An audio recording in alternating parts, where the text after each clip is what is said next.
vous le présente. Notre dernier présentateur, c'est Étienne Labarge-Huot. Il est étudiant au doctorat en sociologie à l'Université de Montréal. Et sa présentation s'intitule « Performer en consommant des substances, le cas de la finance ». Je lui passe le micro.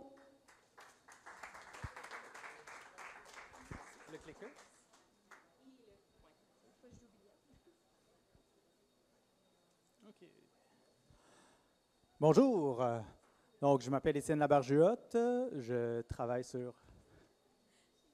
Ça va? Ah non, c'est correct. Donc, je travaille sur l'éducation à la diversité pour ma thèse de doctorat en sociologie. Mais là, je vais vous présenter le volet un peu finance de notre projet Smart Drug. Donc, d'abord, pour vous, qu'est-ce que c'est qu'un employé de la finance? Est-ce qu'il y a des gens ici qui ont des opinions sur les banquiers, les gens en finance? Des requins, OK. Des gros égos, oui, ça fait du sens. D'autres personnes? OK, donc des opinions très négatives. Donc, oui, pour moi, un employé de la finance, c'est vraiment Wall Street. Ce sont des gens qui sont dans un milieu super compétitif. C'est des gens, des fois, qui sont habitués de un peu contourner les règles. Si je me fie aux films que j'ai écoutés, c'est des gens qui sont toujours sur le party en train de consommer beaucoup de cocaïne. Donc, est-ce que c'est vraiment le cas? Est-ce que c'est ça la vie d'un analyste financier? Bien, on va l'aborder ici un peu sous l'optique de notre projet qui est la consommation aux fins de performance. Et on va se demander qu'est-ce qu'il y en est de leur célèbre consommation de cocaïne, évidemment.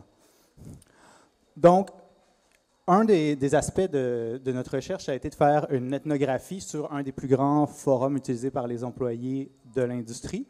Donc, on a regardé dans les fils de discussion de moins de 10 ans, là où il y avait mention de mots-clés, de substances qu'on sait qui sont utilisées pour des fins d'amélioration. Et on est allé regarder les modalités, les raisons pour lesquelles les gens consommaient. Donc, l'analyse de forum, c'est vraiment intéressant. On ne peut pas poser des questions aussi approfondies que lorsqu'on fait des entrevues. Mais, par exemple, c'est comme s'asseoir dans un parc, écouter les gens parler. On a toutes sortes de discussions. Les gens sont très ouverts lorsqu'ils parlent de sujets qui sont des fois même très délicats. On a beaucoup de sujets sur lesquels les gens seraient plus réticents à parler à un chercheur, mais ils en parlent assez librement sur les forums. Et donc, ce sont des forums publics. Donc, c'est bien pour nous. On a pu en procéder à l'analyse. Donc, qu'est-ce que c'est qu'un analyste financier? Bon, un analyste financier... ce sont surtout des gens dans l'industrie américaine du investment banking, c'est-à-dire la haute finance, Wall Street, etc.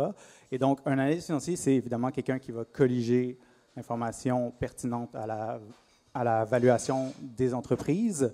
Ça peut être des choses simples comme comprendre la valeur d'une entreprise, ou ça peut être des choses très compliquées comme développer des stratégies pour, par exemple, desservir les entreprises pour maximiser leur valuation, comme par exemple, quel compétiteur acheter pour maîtriser tel ou tel secteur d'industrie.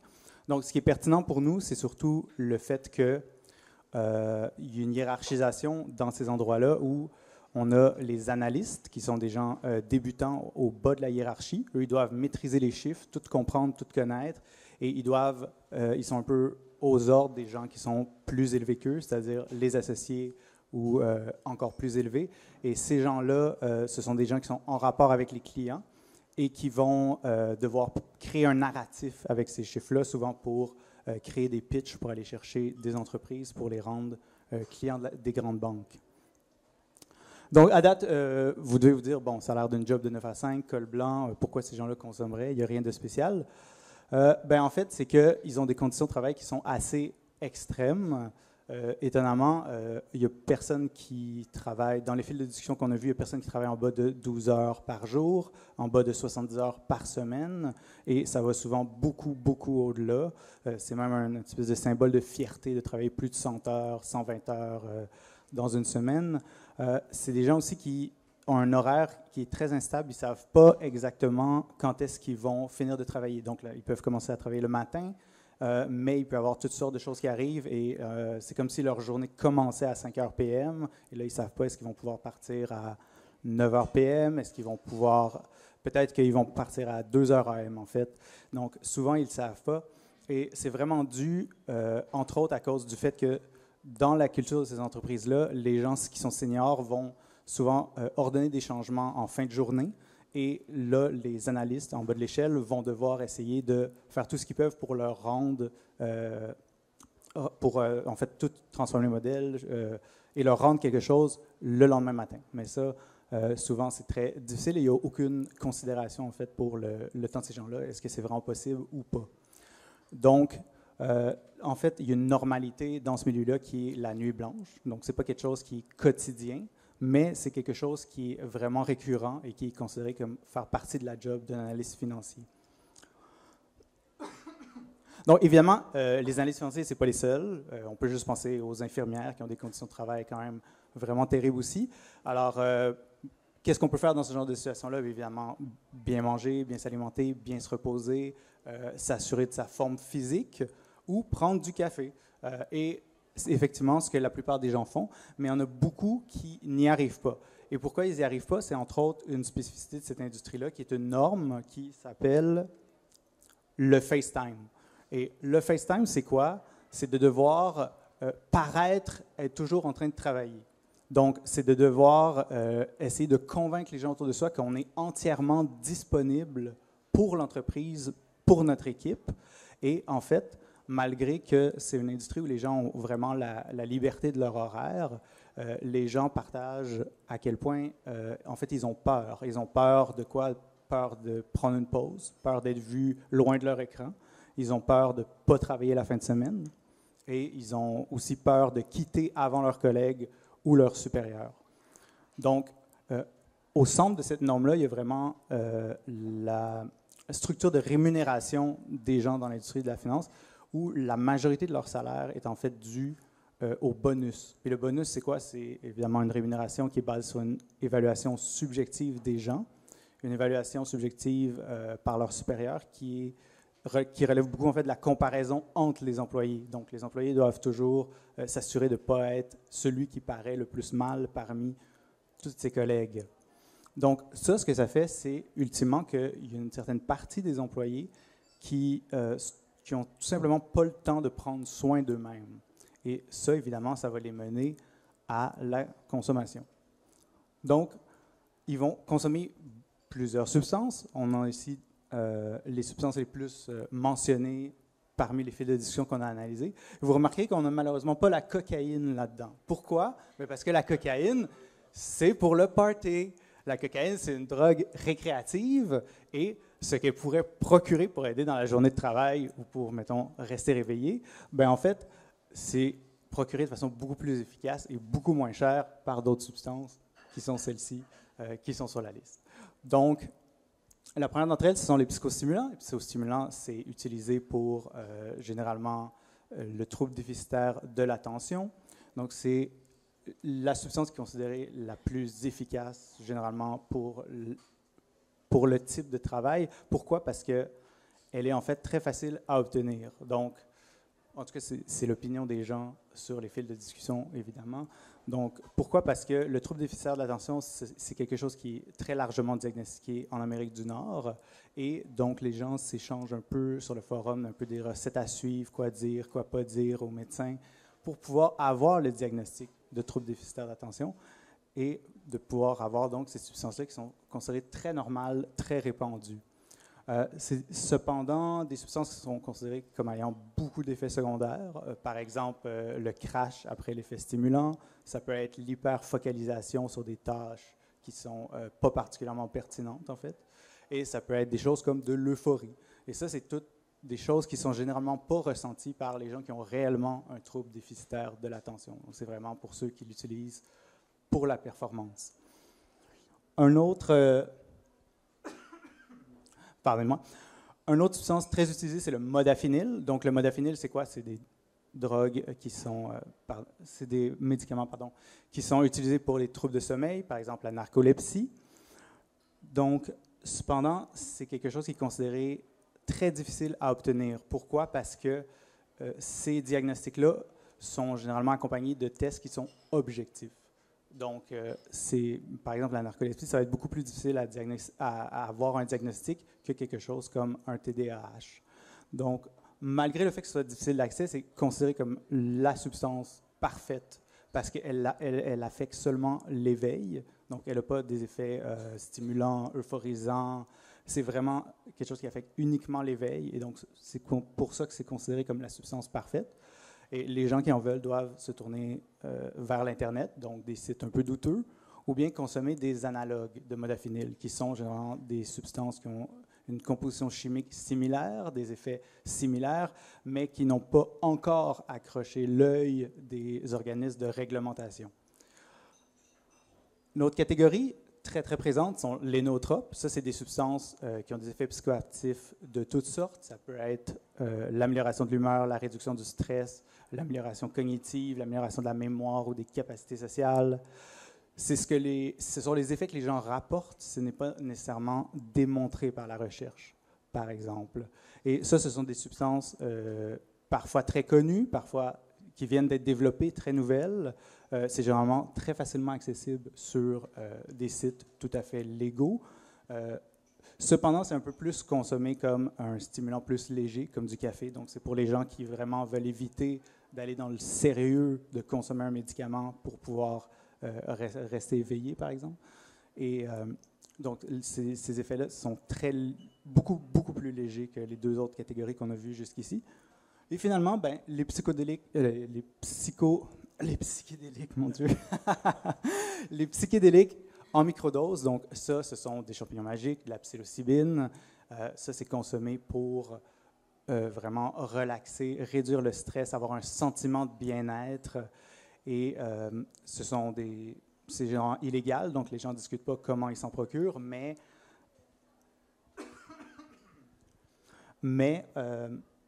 cependant, j'ai perdu mon fil. Donc, c'est ça. Donc, ils ne discutent pas d'où est-ce qu'ils s'en procurent, mais c'est quelque chose que tout le monde s'entend pour dire que ce n'est pas particulièrement bon pour une journée de travail. Mais c'est un peu contradictoire parce que les psychédéliques en microdose, c'est quelque chose qu'on est censé prendre un peu régulièrement pour ressentir les effets à long terme. Donc, voilà. Donc, en conclusion, la consommation pour performance dans le milieu de la finance, ce n'est pas une consommation qui est très positive, récréative, comme les films pourraient nous le faire croire. C'est une consommation, en fait, qui est très sérieuse, réfléchie, et qui est un peu une consommation défensive là, pour résister à l'effet là, des normes du milieu, puis des conditions de travail qui sont particulièrement difficiles. Merci. Merci, Étienne. Donc, même principe pour les questions. Vous pouvez y aller à main levée. Oui, merci. Merci pour la présentation. Moi, j'avais en fait une question à savoir, parce que de ce que je comprends, c'est qu'au méthodologique, c'est surtout comme sur des forums, puis par le biais d'entrevues, vu que c'est quand même des sujets encore tabous puis stigmatisés. Mais je me demandais, est-ce que dans vos recherches actuelles ou futures, vous pensez étudier le lien entre la consommation de drogue puis les effets au niveau de la santé mentale? Puis est-ce que aussi il y a comme une portée plus quantitative aux études qui sont en cours ou à venir? J'étais curieuse d'en savoir un peu plus sur le sujet. Oui, c'est très intéressant. Mais par exemple, une des avenues de recherche intéressantes en ce moment, ce sont la consommation de psychédéliques en microdose, où justement là, un des motifs principaux, c'est l'amélioration de la santé mentale en général, et où là, on va avoir des gens qui vont consommer, qui vont le faire dans une démarche d'amélioration de la santé mentale, mais aussi en conjonction avec parfois des thérapies. C'est des gens qui vont utiliser beaucoup le langage thérapeutique, parfois c'est le langage du self-help, etc. Donc, ça, c'est une des avenues qui est intéressante, sur lesquelles on travaille un peu. Mais, donc, je ne sais pas si ça répond un peu à oui, absolument. C'est quand même une question assez large, là, mais oui, ça répond. Merci. Merci. D'autres questions?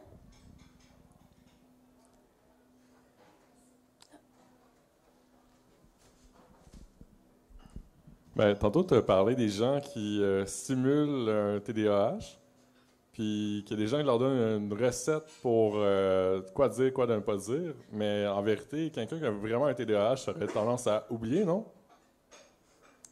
Aurait tendance à oublier quoi? À oublier ses symptômes, non? Oui, c'est ça, mais ça relève des médecins, là, puis c'est quelque chose qui est beaucoup plus large que juste le domaine de l'industrie de la finance. C'est un peu la question du surdiagnostic de TDAH, du fait que au Québec, on a eu des chiffres comme quoi on est parmi ceux qui diagnostiquent le plus cette condition-là. Mais c'est vraiment quelque chose qui est beaucoup en Amérique du Nord. Donc en Europe, les chiffres sont beaucoup, beaucoup, beaucoup moindres. Mais là, on a un milieu de travail là, qui est vraiment américain, puis donc c'est une très grande facilité d'accès. Mais il y a des gens qui viennent de d'autres continents, par exemple l'Europe, et qui trouvent, par exemple, que les discussions qui concernent les psychostimulants, par exemple, sont absolument absurdes. Ils ne comprennent pas pourquoi ce genre de choses est aussi ouverte dans ce milieu-là. Donc, c'est largement une population américaine, mais c'est quand même un forum public, donc il y a des gens de partout à travers le monde qui viennent commenter ça. Oui, moi, ma question, c'était, tu disais qu'en finance, ils avaient tendance à paraître performants, ils voulaient montrer qu'ils étaient professionnels, mais le fait de consommer des substances faisait que ça allait les aider à paraître professionnels, mais ça ne les rend pas plus performants. Non. C'est ça, donc en fait c'est un peu un problème vicieux, c'est qu'ils consomment pour paraître performants et ils entrent dans le système de tout le monde va rester le plus longtemps possible au travail et paraître au travail, alors que s'ils changeaient juste c'est facile à dire, mais changer la manière de travailler moins mais mieux, ils n'auraient pas besoin des substances. Mais c'est ça, en fait, l'obligation de paraître travailler, c'est quelque chose qui fait en sorte que les gens en fait n'ont pas le temps de prendre soin d'eux-mêmes.